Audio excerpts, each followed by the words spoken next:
حيا العقيد، دخيل عينك انا ما قصرت فيه. لك يقبرني ربك، والله فشيت اللي خلقي. الله وكيلكم يا رجال، ما كنت بدي مد ايدي عليه، بس شفتوا شلون هو يتطاوع. لك يخرب بيته بالحاله، صار ينطوط مثل السعدات. اخي هذا جاي والشر بعيونه. والله انا حاسس انه محضر له هو وتنكي. ايه محضرين له اخي، بس المهم نخلص من هذا تنكي بقى. والله يا جماعة من الأول قلبي ماله مرتاح له للواوي، لك أكيد في حدا دازه. دخيلك ابو حسن يدزه مين ما يدزه، ليك واكل زومي تغسل وتمشط فيهم، عراس يا ابو الجود. حياك بكرم. السلام عليكم. سلام. شو في يا مضايات؟ ما في شيء ابو جودات، صغيره. صغيرة الزوق شرف معي. لوين؟ حدا دخله بلوب، ها لا حدا يحكي. ابو العز شرف عقيل، شرف عاوزة. انا اللي بشرف. معلش يا شباب. ناطرينك عقيد. يعني ما بدك تريد اشتغلته. ابو جودة ما بدي وجع لك راسك. القصة فصلت وما لا فكاهة ولا لا مازية. ايوه قصة فصلت اللي ما لا فكاهة ولا مازية. اي نعم، ما لا فكاهة ولا لا مازية والقصة فصلت.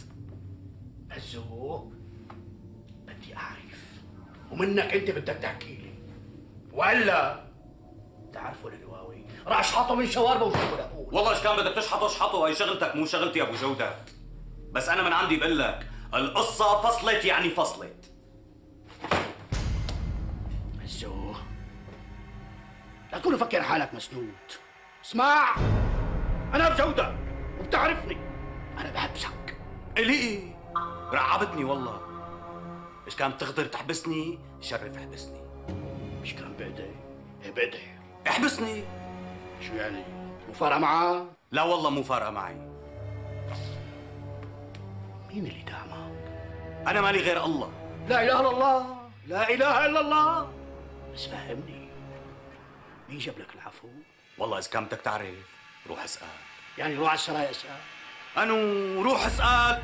ليك لقول لك ابو جودات كلمتين ورد غطاهم. الدنيا صيام وانا طقطقت جوزة حلقي. ايش كان بدك تحبسني شرف احبسني، اذا ما بدك تحبسني خليني اتيسر لانه القصه هلا فصلت معي. وانا كمان فصلت. معناتها سلام.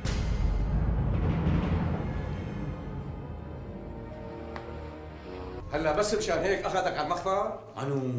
ايه والله مشان هيك يا عمي ابو حاتم. هذا ابو جودات حطوه على حكي ورغي ما بتعرفوه يعني. ايه والله مو شاطر بالحكي.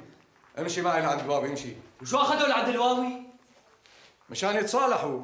يتصالحوا؟ شو هالحكي عمي ابو حاتم؟ كانه كان في حدا له تلتين الخاطر بالخناقه. ايه يا بي، انا الي تلتين الخاطر وانا خليتها تصير الخناقه مشان يفهم الواوي انه نحن عنا عقيد واحد، هو معتز وبس.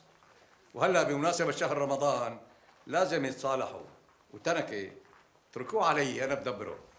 لا عمي ابو حاتم معلش مالي رايح لعنده منه هذا، شو بده ياخذني لعنده؟